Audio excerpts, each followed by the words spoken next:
नमस्ते शारदे देवी काश्मीरपुरवासिनि त्वामहं प्रार्थये नित्यं विद्यादानं च देहि मे।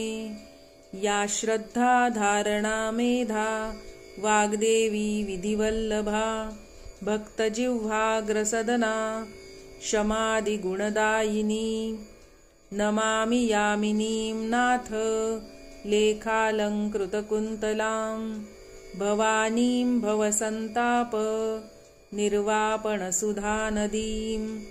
भद्रकाल्यै नमो नित्यं सरस्वत्यै नमो नमः।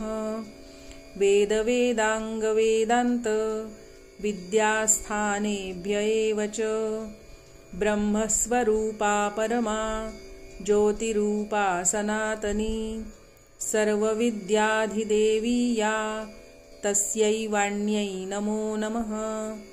यया विना जगत्सर्वं शश्वज्जीवन्मृतं भवेत् ज्ञानाधिदेवी या तस्यै सरस्वत्यै नमो नमः।